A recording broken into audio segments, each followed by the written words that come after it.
Praise the Lord. தேவனுடைய நாமத்துக்கு மகிமை உண்டாவதாக.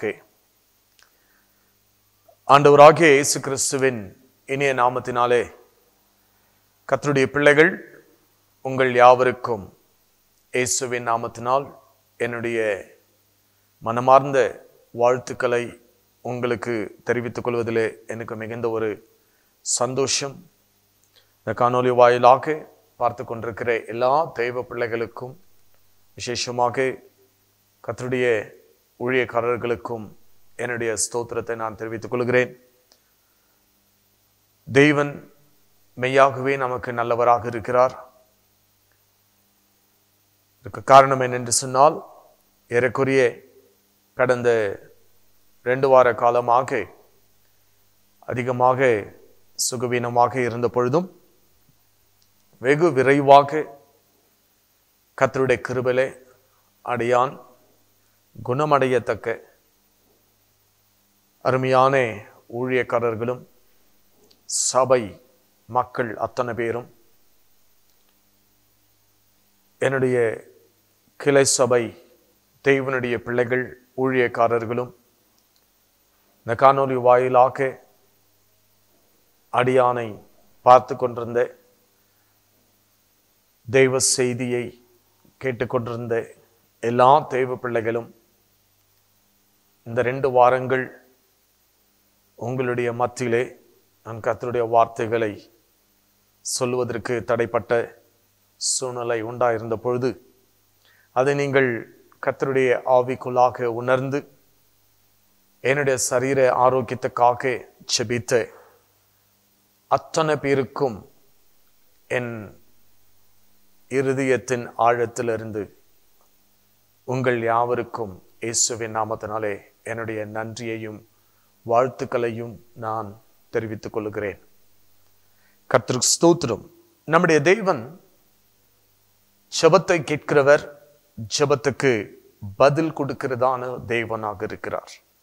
ஆகவேதான் வெகு விரைவாக அடியானை குணப்படுத்தி உங்களுடைய மத்தியிலே மீண்டும் கர்த்தருடைய வார்த்தைகளை பகிர்ந்து கொள்வதற்காக தெய்வ சமூகத்திலே அடியானை கர்த்தர் கொண்டு வந்து நிறுத்திருக்கிறதற்காக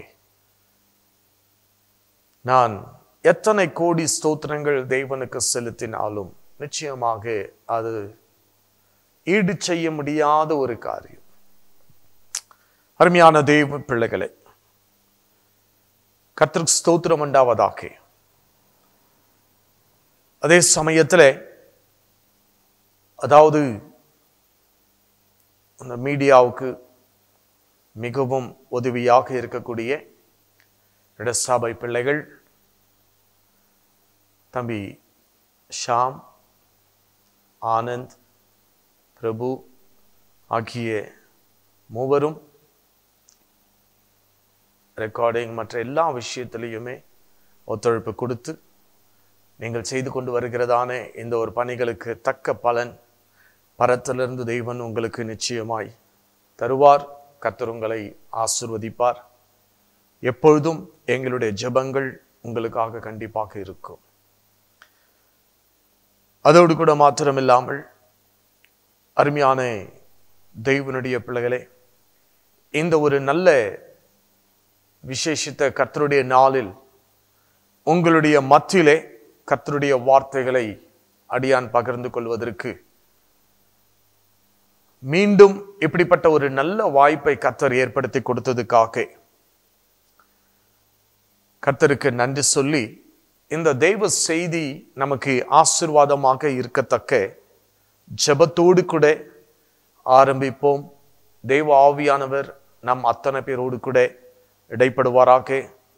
அடியானை கர்த்தர் மறைத்து பரிசுத்த ஆவியானவர் அடியானுக்கு பலன் கொடுத்து கர்த்தருடைய வார்த்தைகளை உங்களுடைய மத்தியிலே பகிர்ந்து கொள்ள தேவன் என்னை பலப்படுத்த நீங்களும் ஜெபத்திலே அடியானை தாங்குவதற்காகவும் கேட்டுக்கொள்கிறேன். ஜெபிக்கலாம். நல்ல பிதாவே, இந்த நல்ல ஆசீர்வாதமான அற்புதமான இந்த நல்ல நாளுக்காக நன்றி செலுத்துகிறேன். விசேஷமாக இந்த கர்த்தர் உண்டு பண்ணின நாள், இதிலே மகிழ கடுவோம் என்று சொன்னது போல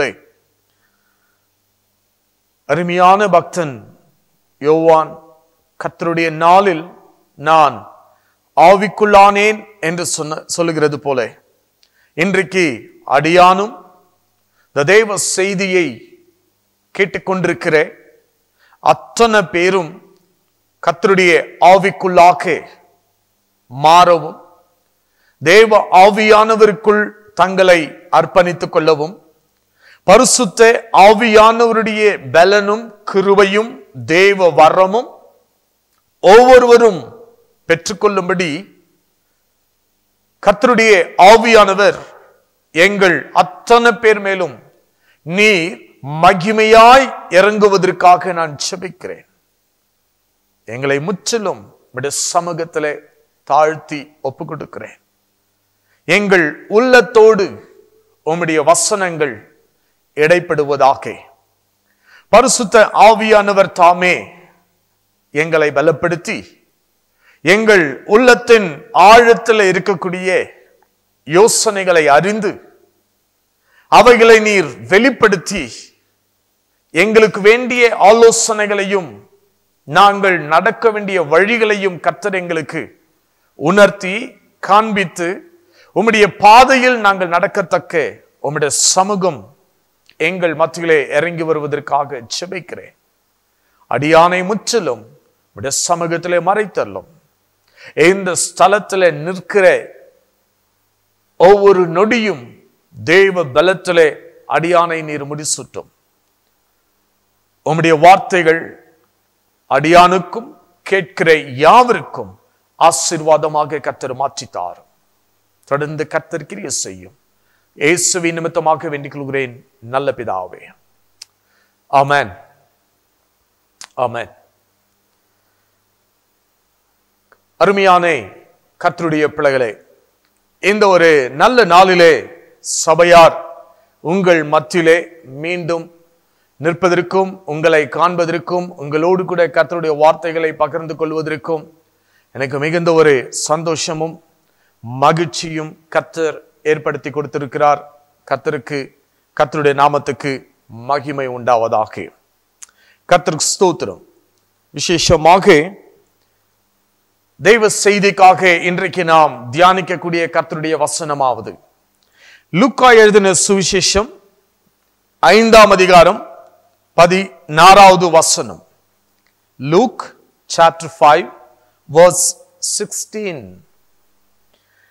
அருமையான தேவனுடைய பிள்ளைகளே, இந்த 16வது வசனத்திலே நாம் வாசிக்கக்கூடிய ஒரு பகுதி என்ன அப்படின்னா, அவரோ வனாந்திரத்தில் தனித்து போய் ஜெபம் பண்ணி கொண்டிருந்தார் என்ற ஒரு வார்த்தை இந்த இடத்துல நம்ம வாசிக்கிறோம்.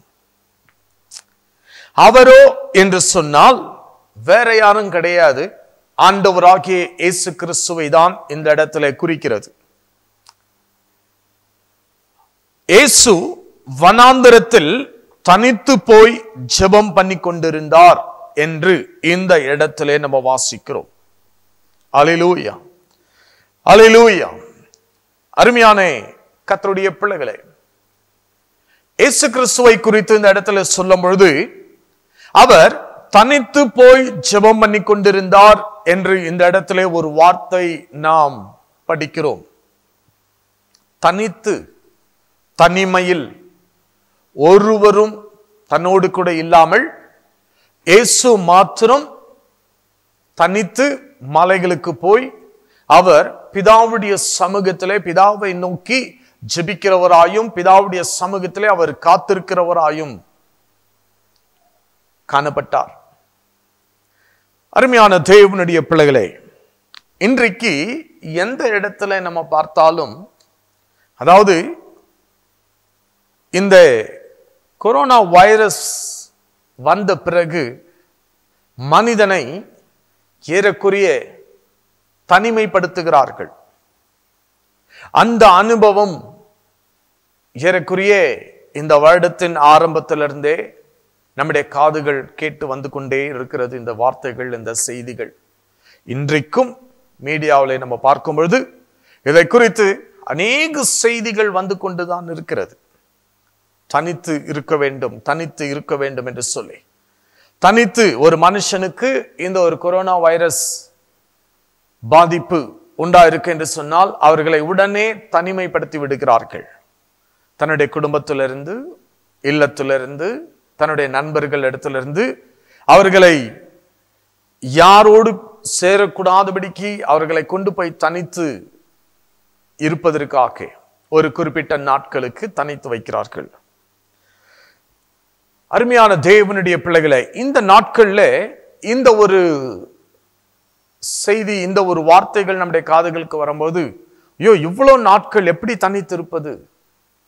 அதுவே மனுஷனுக்கு தன்னுடைய இருதயத்தில் மிகப்பெரிய ஒரு பாதிப்பை ஏற்படுத்தி, அதோடு கூட மாத்திரமில்லாமல் அநேகர் செய்தித்தாள் எல்லாம் பார்க்கும்பொழுது தனித்திருக்க வேண்டுமே என்ற ஒரு அச்சம், ஒரு திகில், ஒரு பயம் அவங்களுக்குள்ள வரும்பொழுதே அதிலேயே அவர்களுக்கு மாரடைப்பு வந்து இழந்து விடுகிறார்கள். ஆனால் தேவனுடைய பிள்ளைகளுக்கு இந்த ஒரு வார்த்தை ஒன்றும் புதிதல்ல. காரணம் என்ன என்று சொன்னால், தனித்து இருக்கக்கூடிய ஒரு அனுபவம், அது அழகான ஒரு அனுபவம்.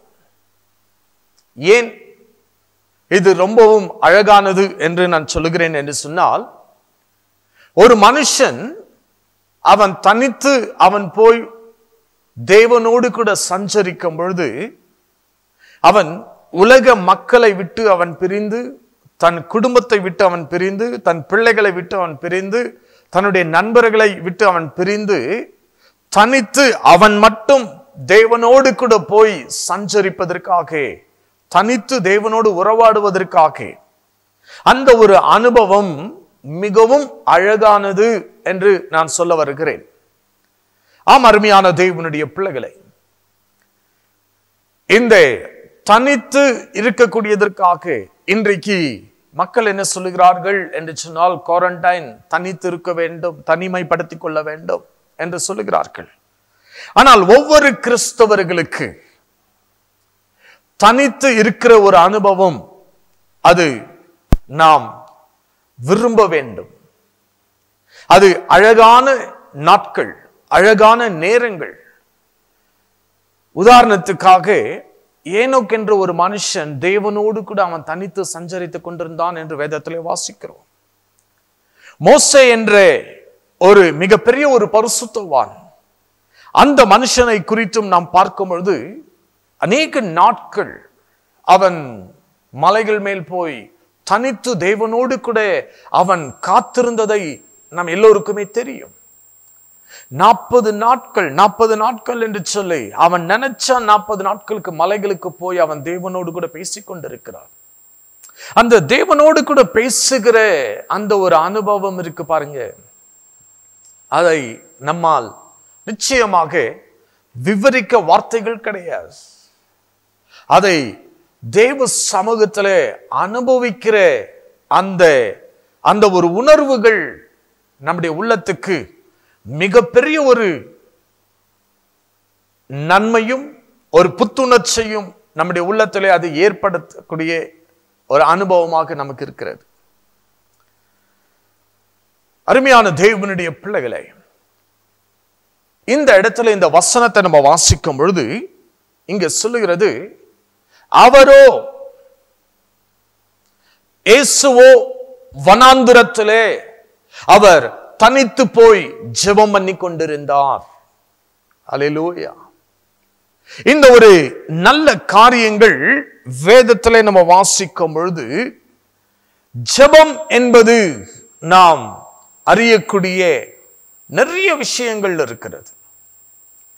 ஜெபத்தை குறித்து அநேக ஊழியக்காரர்கள் தேவ செய்திகளை நமக்கு முன்னாடி வைத்திருக்கிறார்கள். அநேக வார்த்தைகள், அநேக தேவனுடைய பிள்ளைகளுடைய சாட்சியின் வாயிலாக நாம் கேட்கிறோம். ஜெபத்தினாலே அவர்கள் பெற்ற நன்மைகள், ஜெபத்தினாலே அவர்கள் பெற்ற விடுதலை, ஜெபத்தினாலே அவர்கள் வாழ்க்கையிலே அவர்கள் பெற்றுக்கொண்ட அற்புதங்கள் அத்தனையும் சாட்சியாக ஒவ்வொரு தேவனுடைய பிள்ளைகள் பகிர்ந்து கொள்ளும் பொழுது, அது தேவனுடைய நாமம் உயர்த்தப்படுவதற்காக மாத்திரமே அதுல ஒரு காரியம் என்னென்று சொன்னால், சாட்சிகளை நாம் கேட்கும்போது நமக்குள் ஒரு மன தெளிவும் உறுதியும் காணப்படுகிறது.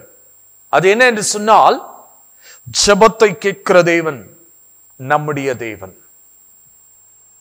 நாம் ஆராதிக்கக்கூடிய தேவன் அவர் கல்லோ மரமோ சிலையோ அல்ல. அவர் ஜீவனோடு கூட இருக்கிறார். ஆகவேதான் இயேசு சொன்னார், நான் மரித்தேன், ஆயினும் சதா காலமும் ஜீவனோடு கூட இருக்கிறேன் என்று சொன்னார். உங்களோடு கூட சதா காலம் ஜீவனோடு கூட இருக்கிறேன். அப்படி என்று சொன்னால், நாம் யாரிடத்தில் ஜெபிக்கிறோம்? நம்முடைய ஜெபங்கள் கேட்கப்படுகிறதா? நம்முடைய ஜெபங்கள் தேவ சமூகத்தில் எட்டப்படுகிறதா? நம்முடைய ஜெபங்கள் யாரிடத்திலே ஏறெடுக்கப்படுகிறது என்று நாம் யோசித்து பார்த்தால், வேதம் அதுக்கு தெளிவாக ஒரு வரியிலே ஒரு வார்த்தையிலே ஒரு பதில் கொடுக்கிறது. என்ன என்று சொன்னால், நீ ஜெபிக்கிறதானே அந்த ஒரு ஜெபம், நீ ஜெபிக்கிற அந்த ஒரு தேவன், யாரை நோக்கி நீ ஜெபிக்கிறாயோ அந்த தேவன் உயிரோடு கூட இருக்கிறார் என்று வேதம் தெளிவாக நமக்கு சொல்லுகிறது. அப்ப ஒரு காரியம் நாம் அறிய ஒரு வாய்ப்பு என்ன என்று சொன்னால், நாம் ஜெபிக்கும் பொழுதெல்லாம் நம்முடைய தேவனிடத்திலே நாம் அமர்ந்திருக்கிற அந்த நேரங்கள் இருக்கு பாருங்க, வீண் போகிறது கிடையாது. அந்த நேரங்கள் நமக்கு மிகுந்த ஒரு ஆச்சரியத்தையும் ஆசீர்வாதங்களையும் நன்மைகளையும் உண்டாக்கக்கூடியதாக இருக்கிறது. இந்த ஜெபங்களை குறித்து நிறைய விஷயங்கள் இருக்கிறது. சீக்கிரத்திலே நிறைய விஷயங்கள் சுருக்கமாக பார்க்க தேவன் நமக்கு உதவி செய்வாராக. ஜெபமே ஜீவன் என்று சொல்லப்பட்டிருக்கிறது. ஜெபமே ஜெயம் என்று சொல்லப்பட்டிருக்கிறது. அதாவது ஜெபம் சகலவற்றையும் நம்முடைய வாழ்க்கையிலே ஒரு ஜெயத்தை கொண்டு வரும் என்று சொல்லப்பட்டிருக்கிறது. ஜெபம் நமக்குள் ஒரு புதிய ஜீவனை தரக்கூடியதாக இருக்கிறது. ஜெபம் நமக்குள் ஒரு புது அழகான ஒரு அனுபவத்தை உண்டு பண்ணக்கூடிய ஒரு காரியமாக இருக்கிறது. ஜெபம் சகலவற்றையும் நம்முடைய வாழ்க்கையிலே புதிதாக மாற்றக்கூடியதாக இருக்கிறது. ஜெபத்தின் வழிகள் மாம்ச சிந்தையால் ஒருவரும் அறிய முடியாதவைகளாக இருக்கிறது. நல்லா யோசிச்சு பாருங்க. ஜெபத்தின் வழிகள் மாம்ச சிந்தையால் ஒருவராலும் அறிய முடியாதவைகள். அப்படியானால் ஜெபத்தினால் மலை போல் உள்ள காரியங்களை பிளக்கும் அனுபவம் நமக்கு கிடைக்கிறது. ஜெபம் கடலை பிரிக்கும். ஜெபம் நதியை நடுங்க வைக்கும். ஜெபத்தின் சிறப்பு எப்பொழுதுமே அதில் பதில் கிடைக்கும்.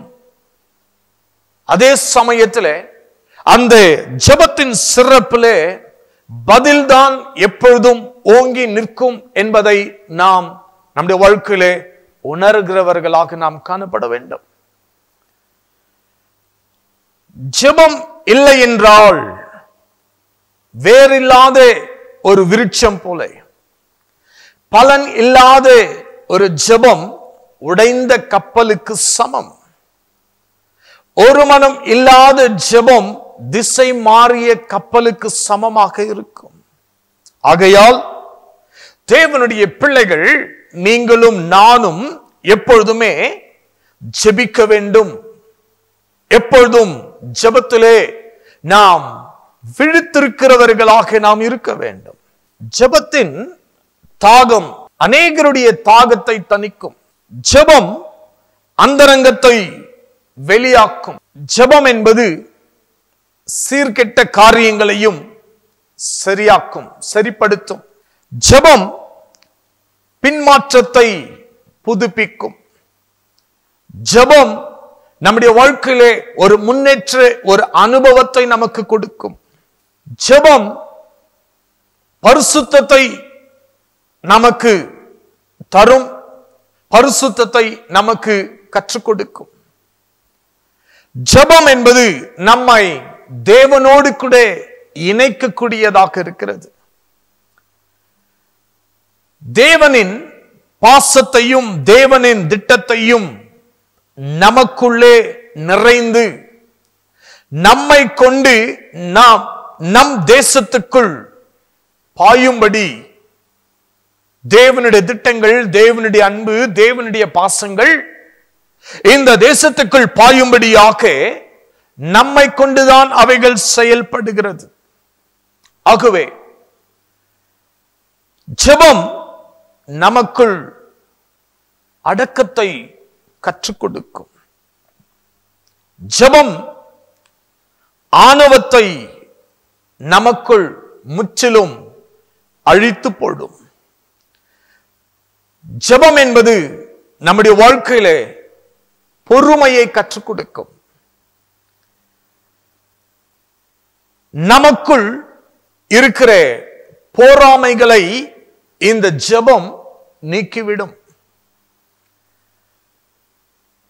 ஜெபம் நமக்குள் தேவனுடைய அன்பை பெருக பண்ணுகிறது. ஜெயத்தை நமக்குள் உண்டு பண்ணுகிறது. ஜெபமானது நம்முடைய வாழ்க்கையிலே ஒரு வளர்ச்சியை காண்பிக்கிறது. ஜெபம் அலங்கோலமான சூழ்நிலைகளை அகற்றி நம்முடைய வாழ்க்கையில் இருக்கிற குறை எல்லாவற்றையும் அது நிறைவாக்கக்கூடியதாக காணப்படுகிறது. ஆம், அருமையான தேவனுடைய பிள்ளைகளை, ஜெபம் என்பது நம்முடைய வாழ்க்கையிலே, குறிப்பாக எல்லா கிறிஸ்தவ தேவனுடைய பிள்ளைகளுடைய வாழ்க்கையிலையும் ஜெபம் மிகவும் அவசியமான ஒன்று. Praise the Lord. நாம் தேவனை நோக்கி எப்பொழுதுமே ஜெபிக்கிறவர்களாக நாம் காணப்பட வேண்டும். நம்முடைய ஜெபம் என்கிற ஒரு ஏணி சில சமயங்களில் உடைந்தால், பழுதாகினால் நாம் கவலைப்பட அவசியமில்லை. அதாவது ஜெபம் என்பது நமக்கும் நம்முடைய தேவனுக்கும் ஒரு ஏணியை போன்றது. அது சில சமயங்களில் உடைந்து போனால் இந்த ஏணி பழுதடைந்தது. ஆகவே பழுதானால் நாம் கவலைப்பட வேண்டிய அவசியம் இல்லை. காரணம், ஜெபத்தின் படிகள் பல இருப்பதால் நம்மை மீண்டும் மேலே ஏறி வர பண்ணுவதற்கு கர்த்தருடைய வார்த்தைகள் நமக்கு படிகளாக இருக்கிறது. ஆகவே நிச்சயமாக ஜெபிக்கிற பிள்ளைகள் நாம் சோர்ந்து போகக்கூடாது. மேலே வருவோம் என்ற ஒரு துணிச்சலோடு, தைரியத்தோடு எப்பொழுதுமே நாம் நம்முடைய தேவனை நோக்கி ஜெபிக்கிறவர்களாக நாம் காணப்பட வேண்டும். ஜெபத்தின் அனுபவம் எப்படி என்றால், நம்மை குறிப்பிட்ட தூரம் சென்ற பின்பு நம்மை ஓட பண்ணும். இன்னும் ஆழத்திலே செல்லும் பொழுது நம்மை மறக்க பண்ணும். ஜெபம் வறட்சியை நம்முடைய வாழ்விலிருந்து நீக்கும். ஜெபம் நமக்குள் இருக்கிற மன தாழ்ச்சியை அகற்றும். ஜெபம் நமக்குள் விசுவாசத்தை உருவாக்கக்கூடியதாக இருக்கிறது. ஆகவே நாம் எப்பொழுதுமே ஜெபிப்போம், வாழ்க்கையிலே ஜெயிப்போம். உதாரணமாக அப்போஸ்தலனாகிய பவுல் ஒரு இடத்துல சொல்லும் பொழுது அவர் இவ்விதமாக சொல்லுகிறார்: நான் தேவனோடு சஞ்சரித்துக் கொண்டிருக்கும் பொழுது கர்த்தருடைய ஆவிக்குள்ளாக நான் 3வது வானம் வரை எடுத்துக் கொள்ளப்பட்டேன் அப்படின்னு சொல்றார். அதை எதை காண்பிக்கிறது என்று சொன்னால், அவர் தனித்து தேவனோடு ஜெபிக்கிற அந்த ஒரு ஜெப அனுபவம் 3வது வானம் வரை அவர் எடுத்துக் கொள்ளப்பட்டிருக்கிறார். அருமையான தேவனுடைய பிள்ளைகளை, தேவனோடு சஞ்சரிக்கிறதானே தனித்து ஜெபிக்கிற ஒவ்வொரு தேவனுடைய பிள்ளைகள், அவர்களுடைய வாழ்க்கையில இன்றைக்கு நம்ம பார்க்கும் பொழுது, அவர்களுடைய அனுபவங்கள் எல்லாம் நாம் கேட்கும் பொழுது, நம்முடைய உள்ளத்துக்கு உண்மையாகவே அது மிகப்பெரிய ஒரு புத்துணர்ச்சி கொடுக்கக்கூடியதாக இருக்கிறது. இன்னும் பைபிள்ல இருந்து ஒரு மனுஷனை இன்றைக்கு தியானத்துக்காக உங்கள் மத்தியிலே நான் வைக்க ஆசைப்படுகிறேன். அது வேற யாரும் அல்ல, எலியா என்ற ஒரு மனுஷன். எலியா ஒரு தீர்க்கதரிசி என்று நம் எல்லோருக்குமே நன்கு தெரியும். இந்த எலியா தேவனால் அபிஷேகம் பண்ணப்பட்டவன். வேதம் சொல்லுகிறது, திக்கற்றவர்களுடைய ஜெபத்தை அலட்சியம் பண்ணாமலும் அந்தரங்க ஜெபத்தை ஆவலோடு கேட்கிறவருமாகிய நம்முடைய கர்த்தராகிய தேவனுடைய பாதத்திலே இந்த எலியா நல்ல ஜெபிக்க பழகினவன் என்று அவனுடைய வாழ்க்கையின் அனுபவங்கள் நமக்கு கற்றுக் கொடுக்கிறது. எலியா ஒரு தீர்க்கதரிசி.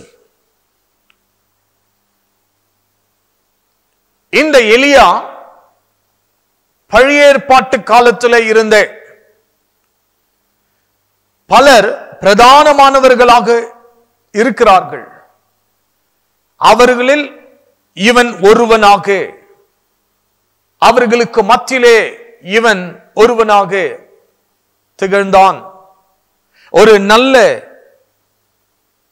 தேவனுடைய சமூகத்திலே அவனுடைய வாழ்க்கையின் அனுபவங்கள் ஒரு நல்ல சாட்சியை நமக்கு முன்பதாக சத்திய வேதத்திலே சொல்லப்பட்டிருக்கிற காரியங்களை நம்ம வாசிக்கும் பொழுது எலியாவை போன்ற அனுபவம் இந்த நாட்களில் நாமும் பழகி கொண்டால், நம்முடைய பழக்கத்துக்கு அவைகளை எடுத்துக்கொண்டால், நம்முடைய வாழ்க்கை விசேஷமாக கிறிஸ்துவ வாழ்க்கை மிக மிக இனிதாக இருக்கும் என்று நான் சொல்ல ஆசைப்படுகிறேன்.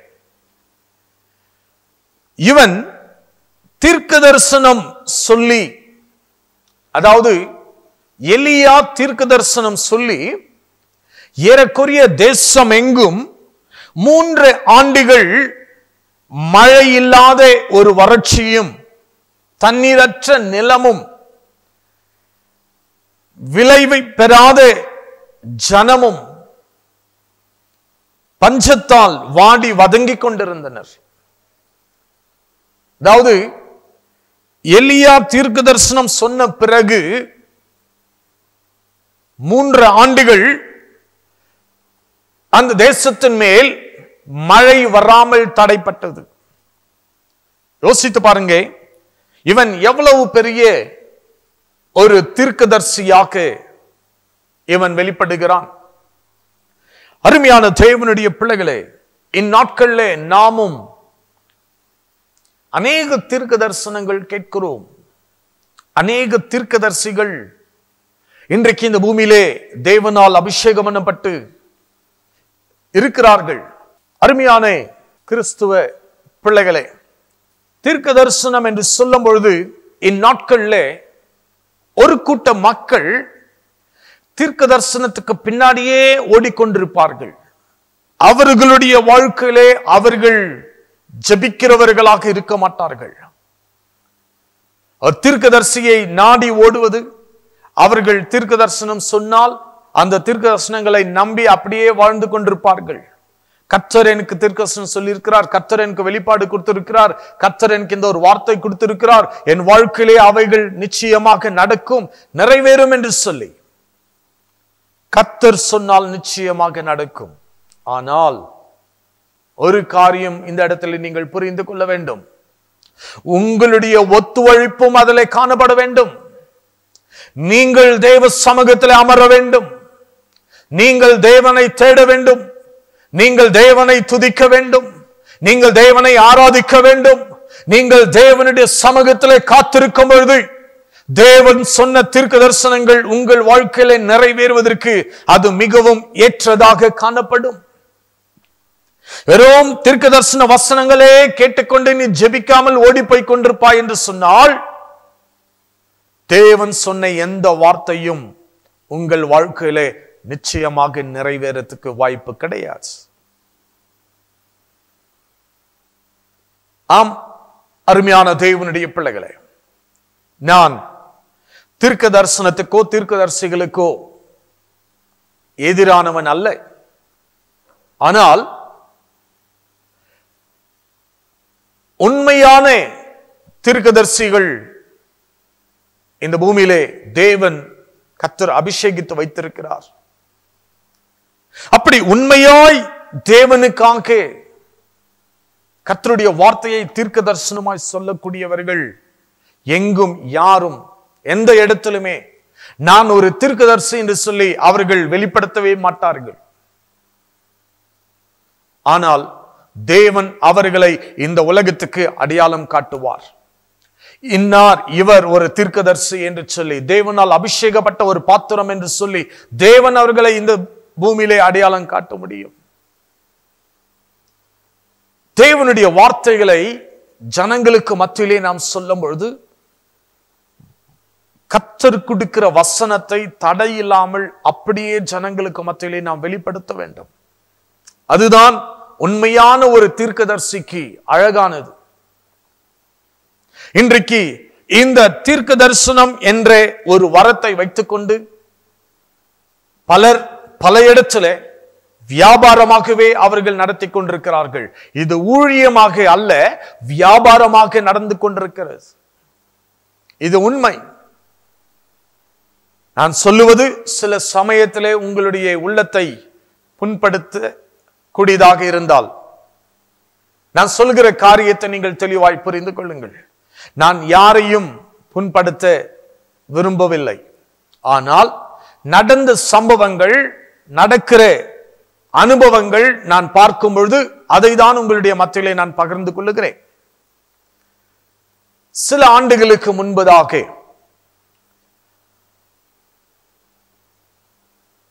ஒருவர் இவ்விதமாக எனக்கு என்னுடைய மொபைலுக்கு தொடர்பு கொள்ளும் பொழுது அவங்க சொன்னாங்க, ஐயா, என்னுடைய மனைவிக்கு நிறை மாத கர்ப்பிணியாக இருக்கிறாள்.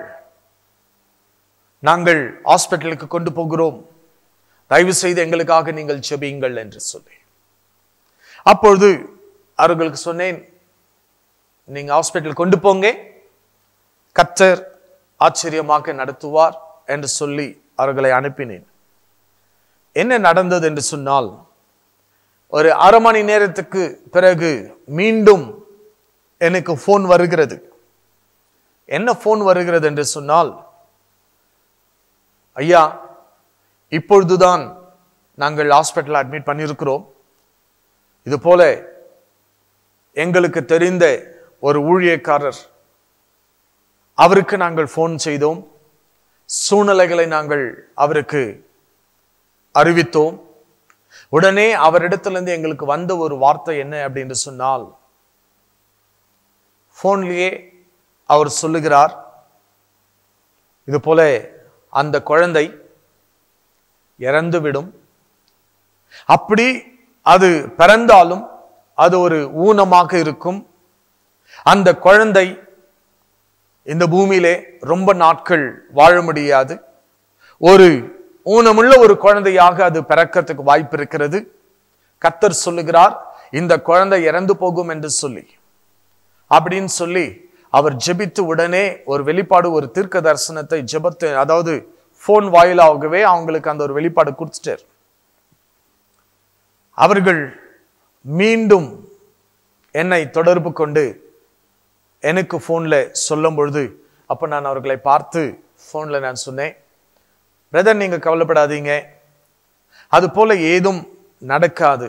தேவன் தம்முடைய பிள்ளைகளுக்கு எல்லாமே நன்மையாக தான் கர்த்தர் நடத்துவார், நீங்க கவலைப்படாதீங்க, நீங்க ஜெபிங்க, உன் இருதயத்தை கர்த்தர் பார்க்கிறவர், உங்கள் சூழ்நிலைகளை உங்களுக்கு ஜெயமாய் கர்த்தர் மாற்றுவார்.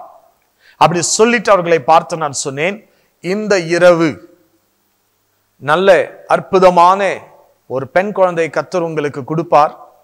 அது நல்ல சுகப்பிரசவம் உண்டாகும்.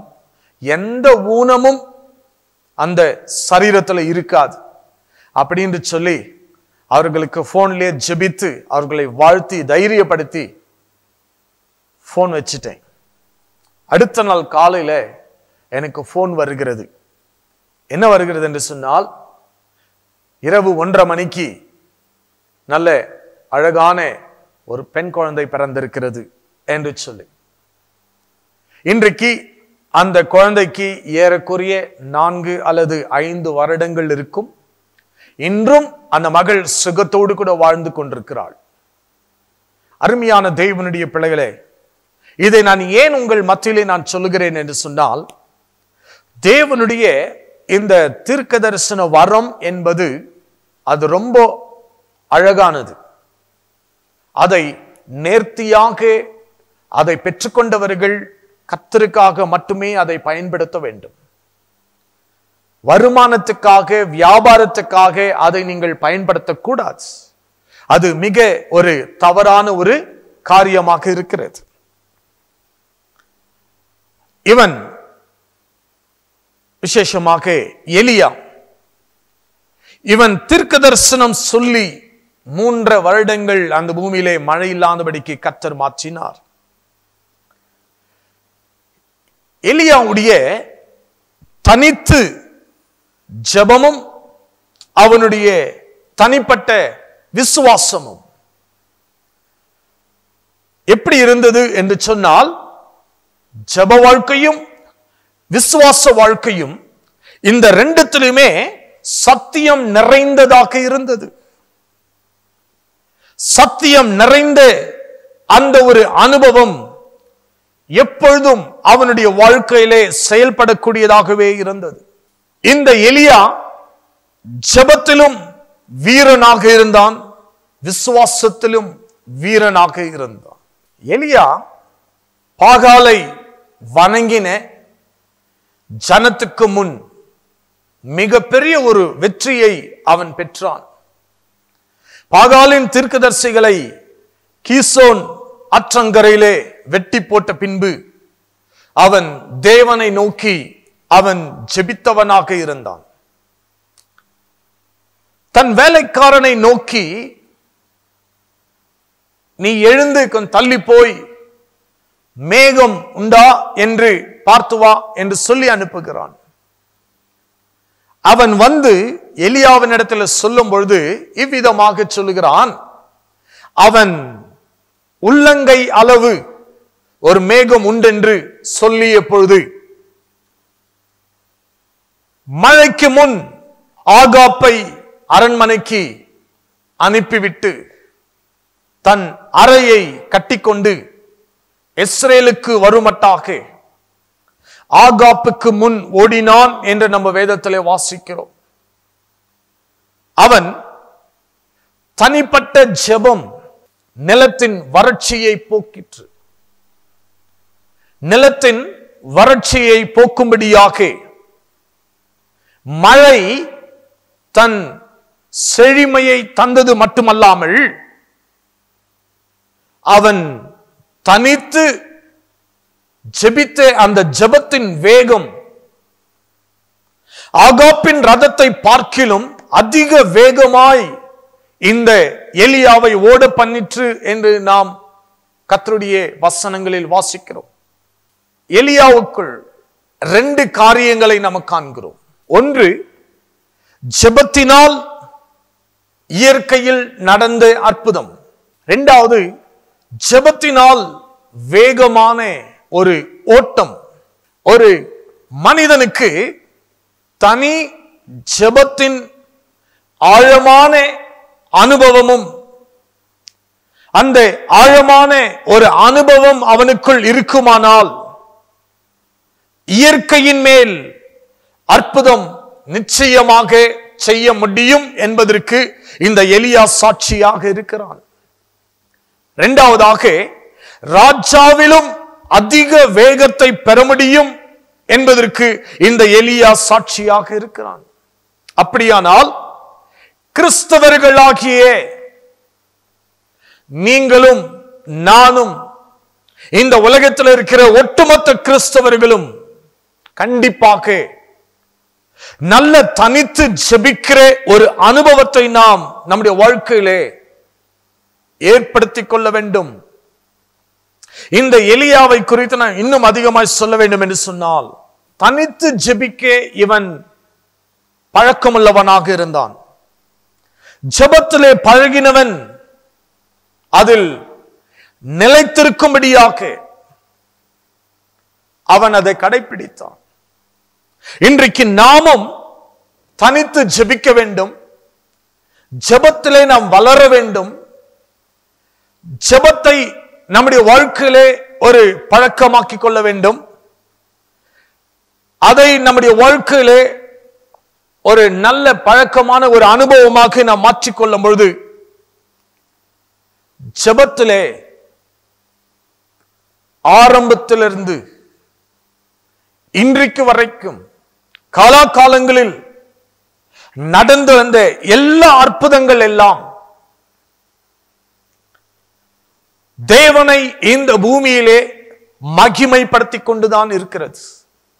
ஆம், அருமையான தேவனுடைய பிள்ளைகளே, ஜெபத்தின் வாயிலாக தனித்து ஜெபிக்கிற அனுபவம் மிக சிறந்த ஒரு அனுபவம். குறிப்பாக இந்த இடத்துல ஒரு உதாரணத்தை நான் சொல்ல ஆசைப்படுகிறேன். அது என்னென்று சொன்னால், நான் இருந்த சபையிலே, நான் விசுவாசியாக இருந்த ஒரு சபை, சுவிசேஷ ஜெபாலயம், காஸ்பல் பிரேயர் ஹால். இந்த சபையின் ஸ்தாபகர் அருமையான மறைந்த பாஸ்டர் K.R. பால் அவர்கள். அவர்களும் அருமையான மறைந்த பிரதர் DGS ஐயா அவர்களும், ரெண்டு பேருமே இவர்களுக்குள் ஒரு சம்பாஷணை இருந்தது. அருமையான DGS தினகரன் ஐயா அவர்கள் பெங்களூருக்கு வந்திருந்த பொழுது, அவர் இந்த இடத்துல ஒரு எக்ஸாமுக்காக அவர் வந்திருக்கிறார். ஸ்டேட் பேங்க் ஆஃப் இந்தியாவில் எக்ஸாம் எழுதுவதற்காக. அப்ப இந்த இடத்துல வந்திருந்த பொழுது, அருமையான சுவிசேஷ ஜெப ஆலயத்திலே தான் அவர்கள் தங்கியிருந்தார்கள், அவர்களுடைய ஆரம்ப நாட்கள்.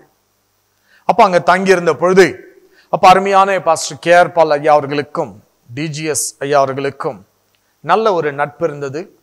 அப்போ அவர்களுக்குள்ளாக இருந்த ஒரு நல்ல ஒரு ஆவிக்குரிய ஒரு அனுபவம், ஒரு வளர்ச்சியை குறித்து ஒரு சாட்சியாக இந்த இடத்துல நான் சொல்ல ஆசைப்படுகிறேன். அது என்ன சாட்சி என்று சொன்னால், ரெண்டு பேருமே ஒரு குறிப்பிட்ட நேரத்தை எடுத்துக்கொண்டார்கள். அதாவது, நீ 1 மணி நேரம் ஜெபிக்க வேண்டும், நானும் 1 மணி நேரம் ஜெபிக்க வேண்டும். நாம் முதலாவது நீங்க ஜெபிங்க 1 மணி நேரம். அப்படி ஜெபிக்கும் பொழுது நான் என்ன செய்வேன் என்று சொன்னால், ரேடியோ ஆன் பண்ணுவேன். அதுல சினிமா பாடல் எவ்வளவு சத்தமா வைக்கணுமோ அவ்வளவு சத்தமா வைப்பேன். ஆனா நீ ஜெபத்துல இருந்து தடைப்படக்கூடாது. ஜெபத்துல உனக்கு எந்த விதமான டிஸ்டர்பன்ஸ் இருக்கக்கூடாது. இந்த 1 மணி நேரம் நீங்க நல்ல ஆவில நிரம்பி ஜெபிக்கணும். இதுதான் அவர்களுக்குள்ளாக இருக்கிற ஒரு பேச்சுவார்த்தைகள். அப்போ முதலாவதாக அருமையான பாஸ்டர் K.R. பால் ஐயா அவர்கள் ஜெபித்திருக்கிறார்கள். அப்போ மறுபக்கத்தில் DGS ஐயா அவர்கள் ரேடியோ சத்தமா வச்சு நல்ல சவுண்ட் வச்சு அவருக்கு எவ்வளவு தொந்தரவு கொடுக்கணுமோ அவ்வளவு தொந்தரவு கொடுத்திருக்கிறார். ஆனால் அவர்கள் அருமையான பாஸ்டர் ஐயா அவர்கள் ஜெபத்துக்குள்ளே தரித்திருந்தவர்கள் 1 மணி நேரம் கழித்து கூட அவரால் ஜெபத்திலிருந்து எழுந்திருக்க முடியவில்லை. 1 மணி நேரத்துக்கு பிறகு அருமையான DGS ஐயா அவர்களே போய் அவர்களை தட்டி கொடுத்து, ஐயா 1 மணி நேரம் முடிஞ்சது, நீங்க எழுந்துருங்க அப்படின்னு. பிறகு DGS ஐயா அவர்கள் போய் ஜெபத்துல உட்காருகிறார்கள். அருமையான பாஸ்டர் K.R. பால் அவர்கள் ரேடியோவை ரொம்ப சவுண்டு வச்சு அவருக்கு தொந்தரவு கொடுக்கிறார். DGS ஐயா அவர்களும் 1 மணி நேரத்துக்கு மேல் ஜெபத்துல தரித்திருக்கிறார்கள். ரெண்டு பேருமே ஜெபம் முடிஞ்சு உட்கார்ந்து அந்த ஒரு அனுபவத்தை அவர்கள் பகிர்ந்து கொள்ளும் பொழுது அவர்கள் சொல்லுகிறார்கள், தெய்வ சமூகத்திலே நான் அமர்ந்தது மட்டும்தான் எனக்கு தெரியும். நீங்க ரேடியோ போட்டதோ, எவ்வளவு சத்தமாக நீங்கள் அந்த சினிமா பாடல்களை வைத்திருந்ததோ எனக்கு செய்த எந்த தொந்தரவுமே எனக்கு தெரியல. நான் கர்த்தருடைய சமூகத்திலே நான் தேவனோடு கூட உறவாடின அந்த ஒரு அனுபவம் அது ரொம்ப அருமையாக இருந்தது என்று சொல்லி, இந்த இடத்துல இன்னொரு காரியத்தையும் நான் சொல்ல ஆசைப்படுகிறேன். அருமையான டிஜிஎஸ் ஐயா அவர்கள் தன்னுடைய வாழ்க்கையிலே முதல் தேவனுடைய அபிஷேகத்தை பெற்றுக்கொண்டதும், தீர்க்க தரிசனங்கள் அவருடைய வாழ்க்கையிலே செயல்படுத்தினதும், ஆவியானவர் அவரை அபிஷேகித்து அவருக்குள் அந்த ஒரு வரத்தை கொடுத்து அந்த வரங்கள் செயல்படுத்தின விதமே பாஸ்டர் கேஆர் பால் ஐயா அவர்கள் இடத்துல அவர் இருந்தது நிமித்தமாக தான், அந்த இடத்துல அவர் கற்றுக்கொண்ட அந்த ஒரு அனுபவம் தான் அவரை ஊழியத்திலே மிக பெரிய ஒரு உயர்வுக்கு தேவன் அவரை நடத்தி வந்தார் என்று நாம் பார்க்கிறோம். ஆம், அருமையான தேவனுடைய பிள்ளைகளே, இன்றைக்கு ஆவிக்குரிய விதத்திலே ஒவ்வொரு கிறிஸ்தவர்களும் நமக்குள் ஒரு போட்டி காணப்பட வேண்டும். எப்படி? இந்த அருமையான பாஸ்டர் கேஆர் பால் ஐயா அவர்களும் டிஜிஎஸ் ஐயா அவர்களுக்கும் இருந்த ஒரு நல்ல ஒரு ஆவிக்குரிய ஒரு சம்பாஷணை, ஆவிக்குரிய ஒரு போட்டி. அது எவ்வளவு ஒரு சவால் அவர்களை எடுத்துக்கொண்டார்கள். இன்றைக்கு நமக்குள் அந்த ஒரு போட்டி இருக்கா? இன்றைக்கு நமக்குள்ள இருக்கிற போட்டி எல்லாம் உலக பிரகாரமான காரியங்களை பார்த்துதான் நம்ம போட்டி போட்டுக் கொண்டிருக்கிறோம். அப்படி உலக பிரகாரமான காரியங்கள் எல்லாமே இந்த உலகத்தோடு அழிந்து போகும். ஆனால் ஆவிக்குரிய ஒரு அனுபவம், ஆவிக்குரிய ஒரு ஆசீர்வாதம், ஆவிக்குரிய ஒரு வளர்ச்சி, ஆவிக்குரிய தனித்து தேவனோடு கூட வாழ்கிற அந்த ஒரு அனுபவத்தை நாம் கற்றுக்கொள்ளும் பொழுது இந்த உலகத்துல எந்த மனுஷனாலும் நம்ம இடத்துல இருக்கிற இந்த அனுபவத்தை அழிக்கவே முடியாது. அதை நாம் தெளிவாக அறிந்திருக்க வேண்டும். ஆகவேதான் இந்த எலியாவுடைய வாழ்க்கையில 2 காரியங்களை தெளிவாக தேவன் நடத்தி வந்த காரியங்களை நான் சொன்னேன். ஒன்று, அவன் தனித்து ஜெபிக்கிற அந்த ஒரு அனுபவத்தை அவனுக்குள் அவன் ஏற்படுத்தி கொண்டபடினாலே இயற்கையிலே நடந்த ஒரு அற்புதங்கள் அவனை கொண்டு கர்த்தர் செய்தார். அதே சமயத்தில் ஜெபத்திலே அவன் எவ்வளவு வேகமாக அவன் ஓடுகிறான், அந்த ஆழமான ஒரு அனுபவங்கள் என்ன என்று சொல்லி எலியாவுடைய வாழ்க்கை நமக்கு ஒரு நல்ல உதாரணமாக இருக்கிறது. எப்படி அப்படின்னு சொன்னால், ஒரு விருட்சத்தின் ஆணி வேர் பூமிக்கு கீழிருந்து ஆகாரத்தை எடுத்து விருட்சத்தை செழிப்பாக்குவது போல பூமிக்குள்ளே இருக்கிற அந்த ஆணி வேர்ல இருந்துதான் அந்த மரத்தில் இருக்கிற கனி அவ்வளவு சுவையாக, அவ்வளவு ஒரு இனிப்பாக இன்றைக்கு மனுஷன் அதை பெற்று அனுபவிக்கத்தக்க காரணமாக இருக்கிறது.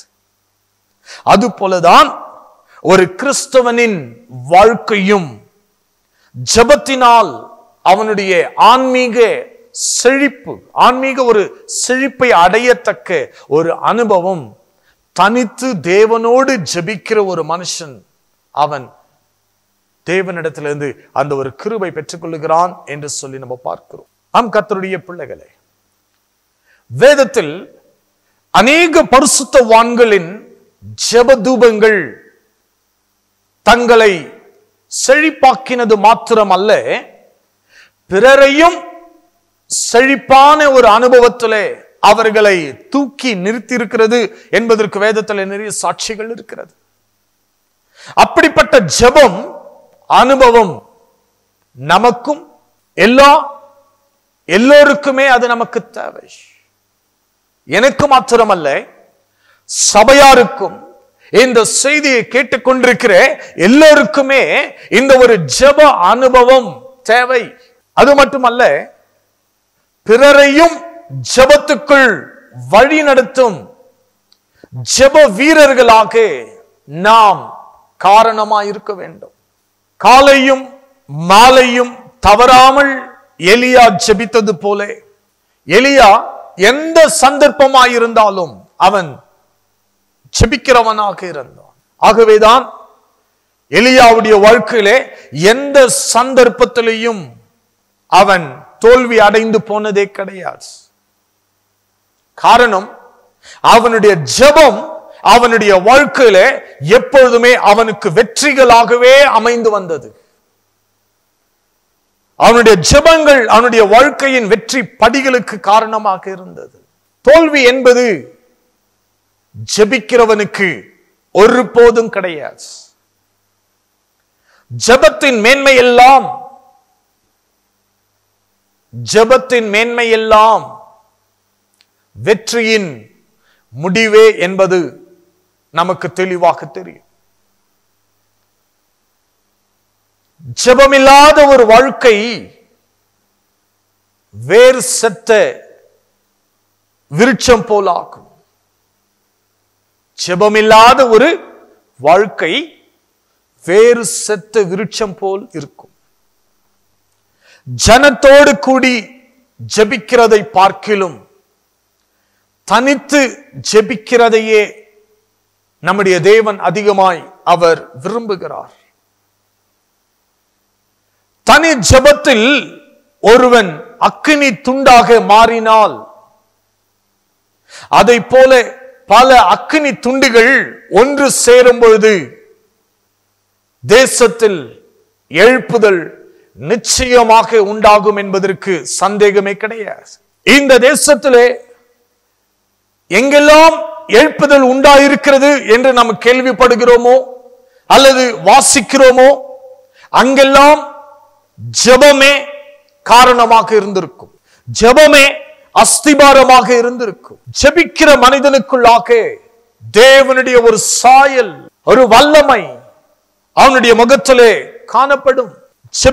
தனித்து ஜெபிக்கிற ஒரு மனுஷன் அவன் சாதாரணமானவனாக இருக்க முடியாது. அவன் அசாதாரணமான ஒரு மனிதனாக அவன் இருப்பான். எலியாவை போல. சில நாட்களுக்கு முன்பு நம்முடைய சென்னை பட்டணத்துக்கு அருமையான மிகப்பெரிய வல்லமையான ஒரு தெய்வ மனுஷன் ரெனாட் போங்கே என்பவர், அவர் சென்னைக்கு வருகிறார்.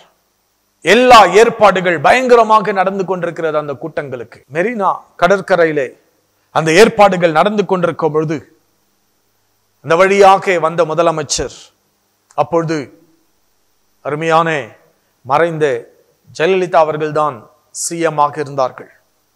அதை பார்த்து அவர்கள் வைத்திருந்த அந்த கட் அவுட்டுகள் எல்லாம் பார்த்து, யார் இவர், எங்கிருந்து வந்திருக்கிறார், என்ன என்று சொல்லி பல காரியங்களை துருவி எல்லாமே இது செய்து கடைசியில அனுமதி கொடுக்காதபடிக்கு அதை அவர்கள் மறுத்தார்கள்.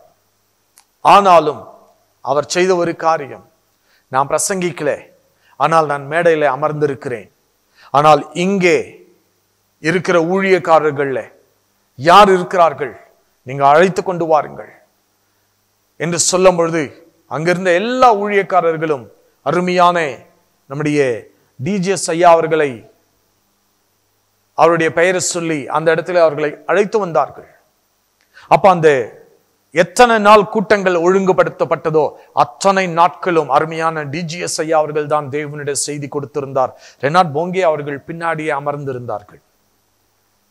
ஆனால் தேவனுடைய சித்தம் நடப்பதற்கு தடைப்படவே இல்லை. ரெனாட் போங்கே அவர்கள் அந்த இடத்துல இருந்தார். அவரை கொண்டு தேவன் என்னெல்லாம் திட்டங்கள் செய்ய வேண்டுமோ, எப்படியெல்லாம் அற்புதங்கள் அந்த இடத்துல நடத்தப்பட வேண்டியதாக இருந்ததோ அத்தனையும் அருமையான டிஜிஎஸ் ஐயா அவர்களை கொண்டு கர்த்தர் மகிமையான அனுபவங்களை கர்த்தர் அந்த இடத்துல நடத்தினார் என்று சொல்லி நம்ம எல்லோருக்குமே அது தெரிந்த ஒரு காரியம்தான். இன்னும் ஒரு காரியத்தை மேலே நான் சொல்ல வேண்டும் என்று சொன்னால், அருமையான டிஜிஎஸ் ஐயா அவர்கள் ஒவ்வொரு கூட்டத்துக்கும் போவதற்கு முன்பதாக மாலை 7 மணிக்கு கூட்டம் தொடங்கும் என்று சொன்னால், அந்த கூட்டத்துக்கு முன்பதாக தனித்து தேவனுடைய சமூகத்திலே போய் ஏறக்குறைய 3 மணி நேரத்துக்கு அதிகமான நேரத்தை அவர் தனித்து செலவிடுகிறவராக இருந்தார். அவர் தேவனுடைய சமூகத்திலே காத்திருந்தார். ஆம் அருமையான தேவனுடைய பிள்ளைகளே, அவருடைய கூட்டங்களிலே பரிசுத்த ஆவியானவர் அவ்வளவு பெரிய ஒரு மகிமையான ஒரு அனுபவங்களை கர்த்தர் கிரியை செய்து கொண்டிருந்தார் என்று சொன்னால், அதற்கு காரணம் என்ன என்று நாம் யோசித்து பார்த்தால், தனித்து ஜெபிக்கிற ஒரு ஜெபம். அந்த ஜெப வாழ்க்கை தான் தேவனுடைய நாமத்தை இந்த பூமியிலே உயர்த்துவதற்கும் மகிமைப்படுத்துவதற்கும் அற்புதங்கள் உண்டாயிருப்பதற்கும் காரணமாக இருந்தது. அதை அருமையான டிஜிஎஸ் ஐயா அவர்களுடைய வாழ்க்கையிலே அவர் சாட்சியாக சொல்லும்போது அதை நான் கேள்விப்பட்டிருந்தேன். எப்படி என்று சொன்னால், மின்சார கம்பியில் மின்சாரம் இறங்கி வந்து நமக்கு பயன் அளிப்பது போல அநேகருக்கு நன்மை அளிக்கிறது. அதே போலதான் ஜெபத்திலே தரித்திருக்கிற ஒருவன், ஜெபத்திலே வீரனாய் வீரம் கொண்டு எழும்பக்கூடியவர்கள் உலகத்திலே உண்டான வேற எல்லா கோணத்திலையும் வீர் கொண்டவனையும் ஜெயித்து விடுவான் என்பதற்கு ஒரு நல்ல ஜெபிக்கிற ஒரு மனிதன், ஜெபிக்கிற மனிதனை ஒருவராலும் அசைக்கவே முடியாது. ஜெபிக்கிற மனிதன் தன்னுடைய நங்கூரம் தேவன்தான் என்று சொல்லி தேவன் மேல் தன்னுடைய நங்கூரத்தை அவன் போடுவான். நங்கூரத்தை போட்ட படகு எவ்வளவு பெரிய புயலாலும் அலைகளாலும் அசைத்திட முடியாது. அலைகள் எழும்பினாலும் தேவ மனிதனை ஒருவரும் யாராலுமே அசைத்திட முடியாது. காரணம், அவனுடைய நங்கூரம் கர்த்தராக இருக்கிறார். இன்றைக்கு நம்முடைய வாழ்க்கையிலே அருமையான தேவனுடைய ஜனமே, நம்முடைய வாழ்க்கையில ஒரு காரியத்தை நாம் தெளிவாய் புரிந்து கொள்ள வேண்டும். நம்முடைய நங்கூரம் இயேசுவாக இருக்கட்டும். நம்முடைய நங்கூரம் பிதாவாகிய தேவனாக இருக்கட்டும். நம்முடைய நங்கூரம் பரிசுத்த ஆவியானவராக இருக்கு. அவர்களோடு கூட நாம் ஐக்கியத்தை நாம் வைத்துக் கொள்ளும் பொழுது ஒருவராலும் நம்மை அசைத்திட முடியாது என்று உங்கள் மத்தியிலே நான் சாட்சியாக நான் சொல்லுகிறேன். ஜெபிக்கிற மனிதன், இன்னும் உதாரணமாக நான் சொல்ல போனால், ஜெபிக்கிற மனிதன் கழுகுக்கு சமம். பருக்கிற ராஜாளிக்கு சமம். எத்தனை எதிர் சக்திகள் எதிராக தனக்கு விரோதமாய் புறப்பட்டு வந்தாலும் ஒரு வழியாய் வருபவன் 7 வழியாய் அவர்கள் ஓடி போவார்கள். ஜெபிக்கிற மனிதனுக்கு விரோதமாக எழும்பும் எந்த ஒரு ஆயுதமும் அது வாய்க்காதே போகும். ஜெபத்திலே பெரிய காரியங்களையும் தேவனுடைய கிரியைகளையும் செய்கிறவன் தேவனுடைய கரத்தில் பூரணமாக செயல்படுகிறவனாக இருப்பான். தேவனால் பூரணமாக செயல்படுத்தக்கூடிய ஒரு தேவ மனுஷனாக இருப்பான். ஆகவே சபையாருக்கு, தேவனுடைய பிள்ளைகளுக்கு, கிறிஸ்துவுக்குள்ளாக நான் மிகவும் பணிவோடு தாழ்மையோடும் நான் சொல்லிக்கொள்ள விரும்புகிற ஒரு காரியம் என்னென்று சொன்னால், புருஷர்களும் ஸ்திரீகளும் வாலிபர்களும் வாலிப பிள்ளைகளும் குழந்தைகளும் ஜெபிக்கிறவர்களாக மாற வேண்டும். அதுக்குடைய விதமாக தனித்தனியே ஜெபிக்க வேண்டும். தனிப்பட்ட ஒரு ஆழமான ஜெபம், ஆழமான ஜெபத்திலே செல்லுகிற ஒரு அனுபவம் நாம் நமக்குள் ஏற்படுத்திக் கொள்ள வேண்டும். நம்முடைய வாழ்க்கையில் இடைவிடாமல் நாம் ஜெபிக்கிறவர்களாய் இருக்க வேண்டும். எப்பொழுதுமே ஸ்தோத்திரத்தோடு கூட நாம் ஜெபிக்கிறவர்களாய் இருக்க வேண்டும். எந்த சமயத்திலும் நாம் ஜெபிக்கிறவர்களாய் இருக்க வேண்டும். எப்பொழுதும் ஆவிலே நிரம்பி நாம் ஜெபிக்க வேண்டும். எந்த ஒரு காரியமும் தொடங்குவதற்கு முன்பதாக, அந்த காரியம் முடிந்த பிறகும் நாம் ஜெபிக்கிறவர்களாக நாம் இருக்க வேண்டும். ஆகாரம் புசிக்கும் பொழுதும், குளிக்கும் பொழுதும், நடக்கும் பொழுதும், வேலைக்கு போகும் பொழுதும், வேலை செய்யும் பொழுதும், பயணம் தொடங்கும் பொழுதும், பயணத்தில் இருக்கும் பொழுதும், சபைக்கு போகும் பொழுதும், பாடல்கள் பாடும் பொழுதும், சாட்சிகளை பகிர்ந்து கொள்ளும் பொழுதும், தேவ செய்தியை பகிர்ந்து கொள்ளும் பொழுதும், எல்லா நேரத்திலுமே அவைகளை செயல்படுத்துவதற்கு முன்பதாக நாம் ஜெபிக்க வேண்டும். அவைகளை செயல்படுத்தின பிறகும் நாம் தேவனுடைய சமூகத்தில் நாம் ஜெபிக்கிறவர்களாக நாம் இருக்க வேண்டும். சோதனை வருகிறதற்கு முன்பதாகவே நாம் ஜெபிக்க வேண்டும். சோதனை வந்த பின்னும் நாம் ஜெபிக்கிறவர்களாக காணப்பட வேண்டும். உன் பலவீனத்திலே நீ தேவனை நோக்கி ஜெபிக்க வேண்டும். தலைக்கு எண்ணெயை பூசி நீ ஜெபிக்க வேண்டும். உன்னுடைய பலவீனத்திலே ஜெபிக்க வேண்டும். தலைக்கு எண்ணெயை பூசி ஜெபிக்க வேண்டும். தைலம் பூசி ஜெபிக்க வேண்டும்.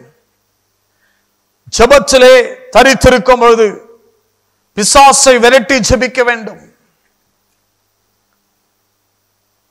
பாதாளத்தை அடக்கி ஜெபிக்க வேண்டும். பாவத்தை நீக்கி ஜெபிக்க வேண்டும்.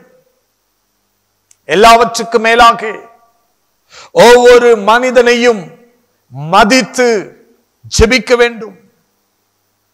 இயேசுவை நோக்கி நாம் ஜெபிக்க, இயேசுவை நோக்கி நாம் ஜெபிக்க கற்றுக்கொள்ள வேண்டும். எப்படி என்று சொன்னால், இயேசு ஜெபித்த காரியங்கள் நாம் பார்க்கும் பொழுது சத்தியவேதத்திலே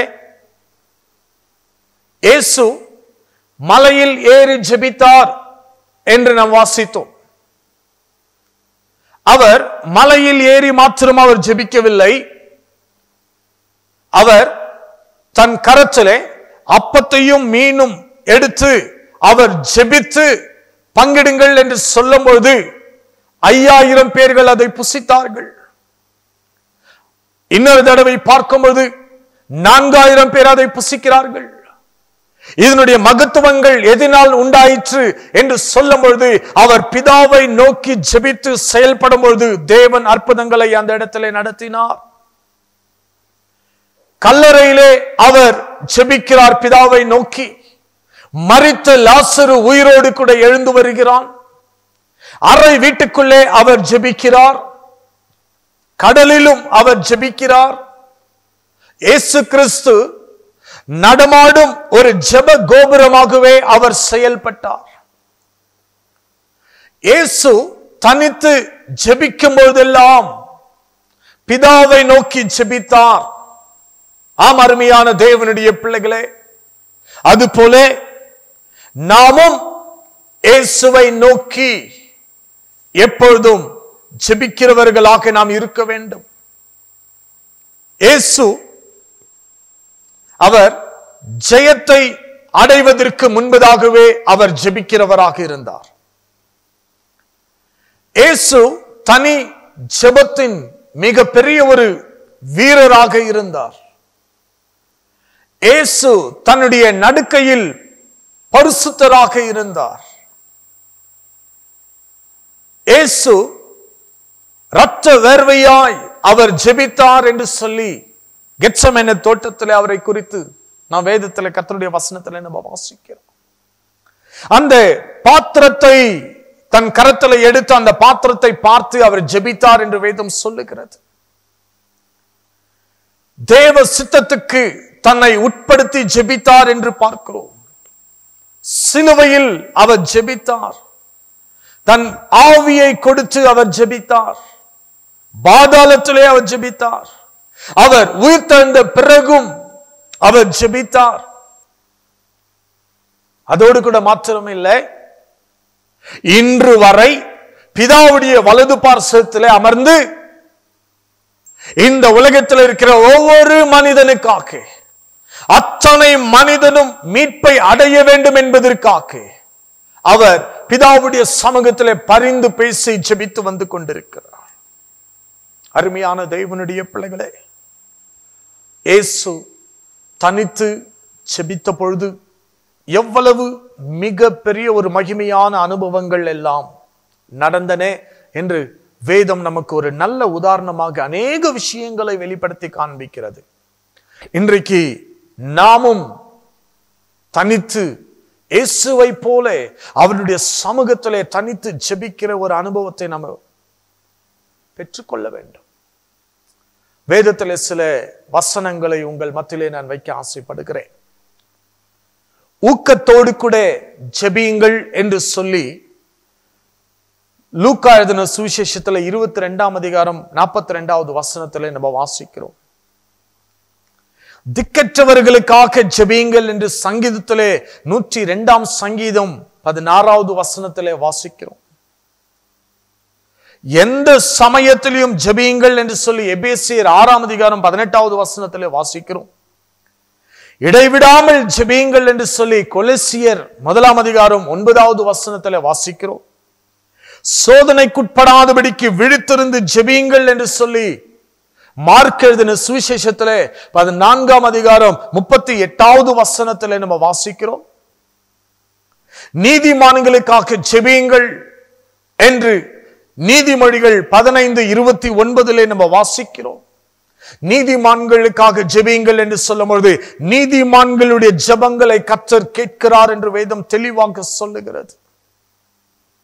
அருமையான சபையோரே, தேவனுடைய பிள்ளைகளே, இந்த செய்தியை இதுவரைக்கும் கேட்டுக்கொண்டிருந்த அருமையான கர்த்தருடைய பிள்ளைகளே, தனி ஜெபத்திலே தரித்திருக்கிற ஒரு மனுஷன் பரலோகத்தையே இந்த பூலோகத்துக்கு கொண்டு வர முடியும், பரலோகத்தின் வல்லமை இந்த பூலோகத்திலே செயல்படுத்த முடியும் என்பதற்கு இந்த பரிசுத்தவான்களுக்கு தேவன் அப்படிப்பட்டதானே ஒரு கிருபை தேவனால் அவர்களுக்கு கொடுக்கப்பட்டிருக்கிறது. சத்திய வேதத்தில் நம்ம பார்த்த அநேக பரிசுத்தவான்கள் அவர்கள் தனித்து ஜெபித்து அவர்களுடைய அனுபவங்கள், பரலோகத்தின் மகிமை, பரலோகத்தின் தேவனுடைய செயல்கள் இந்த பூமியிலே நடக்கத்தக்க தேவன் அவர்களை பயன்படுத்தி இருக்கிறார் என்று சொன்னால் அந்த காரியங்கள் அத்தனையும் இன்றைக்கு நமக்கு ஒரு சாட்சியாக இருக்கிறது, சவாலாக இருக்கிறது. அந்த பரிசுத்தவான்களை கொண்டு மாத்திரம் தேவன் செயல்படுகிறதில்லை.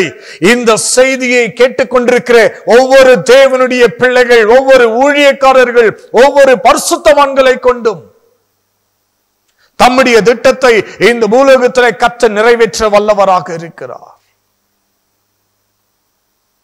அருமையான தேவனுடைய பிள்ளைகளே, எக்காலம் முழங்கும் அந்த ஒரு சத்தத்தை நாம் கேட்கும் பொழுது அப்பொழுது ஒருவேளை ஜெப ஆவியோடு ஆவலோடு ஜெபித்துக் கொண்டிருக்கிறவர்கள் மறுரூபமாக்கப்பட முடியும். அந்த எக்காலம் சத்தம் முழங்கும் பொழுது ஜெபத்திலே தரித்திருக்கிறவர்கள் அவர்கள் மறுரூபம் ஆக்க முடியும். ஜெபித்து மறுரூபப்படுங்கள். மறுரூபப்படுவதற்காக கிறிஸ்தவர்கள் ஒவ்வொருவருமே ஜெபியுங்கள். ஜெபித்து மகிமை அடையுங்கள்.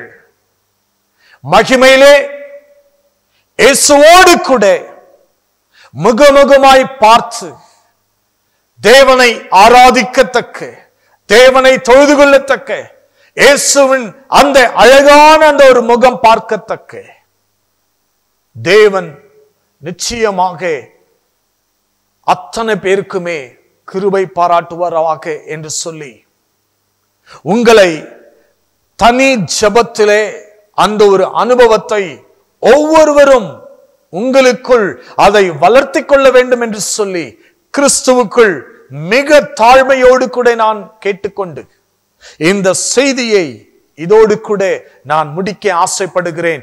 இந்த செய்தியை கேட்டுக்கொண்டிருந்த உங்கள் யாவரையும் பரிசுத்த ஆவியானவர் தாமே உங்களை ஆசீர்வதிப்பாராக. தேவன் உங்களுக்கு கிருபை பாராட்டுவாராக. தனித்து ஜெபிக்கிற ஒரு அனுபவத்தை கற்றுக் கொடுப்பாராக என்று சொல்லி உங்களை நான் வாழ்த்துகிறேன். செய்தியை இதோடு கூட நான் முடிக்க ஆசைப்படுகிறேன். கர்த்தர் யாவரையும் ஆசீர்வதிப்பாராக. நான் செபித்து முடிக்க ஆசைப்படுகிறேன். ஆகவே தேவ சமூகத்தில் இதுவரைக்கும் இந்த செய்தியை கேட்டுக்கொண்டிருந்த எல்லா தேவனுடைய பிள்ளைகளுக்கும் மீண்டும் ஒரு விசை கிறிஸ்துவுக்குள் என் வாழ்த்துக்களை நான் தெரிவித்துக் கொண்டு, என்னை ஜெபத்தில் இதுவரைக்கும் தாங்கிக் கொண்டிருந்த எல்லா தெய்வ பிள்ளைகளுக்கும், சபையாருக்கும், ஊழியக்காரர்களுக்கும் என்னுடைய மனமார்ந்த நன்றியை நான் தெரிவித்துக் கொண்டு நான் ஜெபத்தில் செல்ல ஆசைப்படுகிறேன். ஜெபிக்கலாமா? அதிகமாக நேசிக்கக்கூடிய நல்ல பிதாவே, இந்த நல்ல ஆசீர்வாதமான இந்த மகிமையான இந்த நல்ல நேரத்திற்காக உமக்கு ஸ்தோத்திரம். ஆமாண்டவரே,